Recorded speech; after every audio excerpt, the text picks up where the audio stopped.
Good afternoon. Now, I'd like to start by asking you a question. How prosperous do you feel?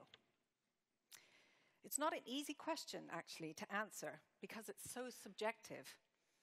Are we measuring our sense of prosperity against people from other countries, our peers, or even against a personally imposed target of prosperity? What is true prosperity anyway? Is it just about material wealth? I'm sure that most of us here today would agree that while wealth creation is important, any definition of a prosperous society has to include the social capital. And social capital, of course, includes values in society, governance, personal responsibility, individual freedoms, the importance of community and family, and personally for me, qualities of service and grace. Can we measure prosperity? At the Legatum Institute, we measure it annually through our Prosperity Index, and here it is. The index analyzes 142 countries across 8 sub-indices, and you'll see them on the screen. These 8 sub-indices are economy, entrepreneurship and opportunity, governance, education, health, safety and security, personal freedom, and social capital. It uses 89 different variables under each one of those sub-indices, such as unemployment, life expectancy, and how safe people feel. It covers 96% of the world's population and 99% of global GDP. The Prosperity Index offers insight into how prosperity is forming and changing throughout the world. It uses both objective and subjective data, and it determines the success of nations, if you use it well, by including both wealth and well-being. It is the only global measurement of prosperity and the definitive guide to national progress. As a result, it's a tool that can help national policymakers assess their country's strengths and weaknesses, and it's the first step in diagnosing which policies can help their people live more prosperous lives. And if you'd like to see the full index, all you have to do is go to prosperity.com. But what I'll do for you today is just take you through the headline findings of the last index, really quick. Now, which do you think is the highest ranking country? It's Norway. Norway has topped the list for the 7th consecutive year. Norway is high ranking, not just because of its wealth, but it was also number 2 in the social capital category, with 94% of people saying they can rely on friends and family in a time of need. In fact, all the Nordic countries, Norway, Denmark, Sweden, and Finland, we can see how much value they place on friendship, intellectual conversation, and a genuine respect for differences of opinion in matters of religion, politics, and ideology. Here's another question. Which country has climbed up more places in the index over the last 7 years? It's Indonesia. Indonesia has climbed up 21 places. Part of Indonesia's success is a result of a vibrant economy, but there's also an air of expectancy in this country. In the Entrepreneurship and Opportunity Subindex, it rose 14 places, and the number of people satisfied with their living standards has increased to 71%. Another area of subjective polling that the Prosperity Index looks at in depth is freedom and how free people feel. And which country do you think people feel they are most free? It's Canada. And I'm pleased to say that because I'm Canadian. So, it's Canada. 94% of Canadians believe that they have the freedom to choose the path of their own life. And of course, another major issue facing the world today is immigration and the tolerance for immigration. And it's Canada, Norway, New Zealand, Iceland, and Ireland that are the most tolerant nations for immigrants. Now, let's have a look at how the US measures up, shall we? The US ranks 115th in linguistic diversity, 7th in literacy, 27th in math, and 22nd in science. And despite all the educational resources, in the US, from our index this year, it does look like a student from Africa actually outperforms a typical American. And sadly, America leads in the number of citizens per capita in prison. The US was lower in the ranking in the Health and Safety Security Index this year, moving down to 33 in the world. It means that Americans fear more for their safety every day than people living in Egypt and Bangladesh. Instead of being the envy of the world, America has dropped overall to number 11.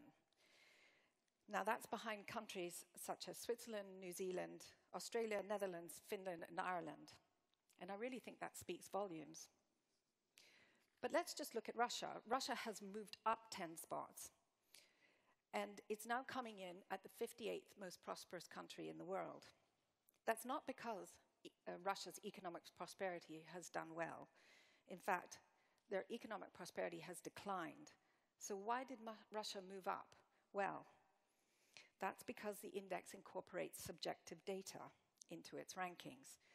For example, it polls citizens about how they feel their country is doing. And on that front, Russians are feeling much better than they did a year ago. And it's the country's strong performance, driven by big improvements in the social capital category, that moved it up. So to put it simply, despite living in a country of economic decline, Russians' perceptions of their prosperity have improved their ranking, whilst American perceptions have had the opposite effect. So we've defined and measured prosperity, but we've also discovered that there are surprising results when you factor in subjective data linked to perceptions and feelings. In fact, I'm sure you would agree that there's some negative perceptions affecting economic prosperity at the moment. There seems to be an almost universal belief that big businesses have cheated and polluted their way to the top. A YouGov poll in September, which Legatum conducted over 7 countries, they found that barely 10% of people felt that big businesses were clean. More worrying still, people in all 7 countries felt that the poor usually get poorer in capitalist societies. And parents in Britain, Brazil, Germany, and America don't expect their children to be richer, safer, or healthier than they were. The negativity was most pronounced in America, according to our survey. But let me give you some good news.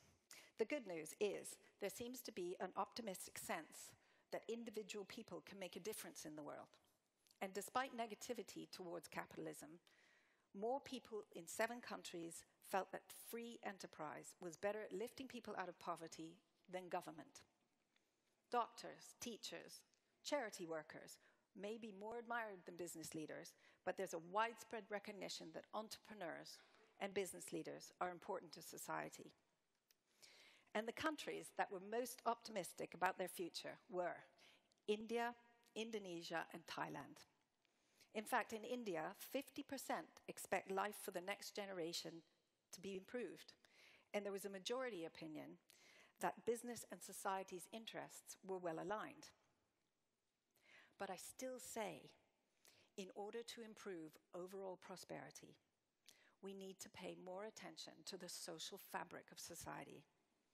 So today, I'd like to spark a debate, and I'd like to encourage policymakers, scholars, business leaders, and the media to take a more holistic view of prosperity. One senior policymaker who seems to understand this is another Canadian, the current governor of the Bank of England, Mark Carney. In May 2014, he said, "It is necessary to recognize the importance of values and belief in economic life." Economic and political philosophers from Adam Smith in the 18th century to Hayek in the 20th century have long recognized that beliefs are part of inherited social capital, which provides the social framework for the free markets. But the benefits of the free market have largely been obscured in recent times around persistent crony capitalism and by the lack of apparent accountability in the 2008 crisis. These have eroded confidence in free enterprise. And I suggest to you today that this is why we have such unexpected results in politics at the moment. raising up politicians who offer a solution to those feeling disengaged and disenfranchised. We seem to have created a society based on who gets what. It feels like the benefits are always nearly going to the fortunate few in the short term, to the expense of many in the longer term. In order for society to chart a new path for the future, we need to start a new social debate. As well as focusing on wealth creation, surely we must also include other important factors in life, our social capital, our governance, and our personal freedoms. And we need to do that today. If world leaders paid as much attention to social factors instead of relying purely on macroeconomic indicators like GDP, we could all start laying the foundations for a very prosperous world. And we could bring about real change. And only then, when we're asked the question, how prosperous do we feel, we'll know the true answer. Thank you very much.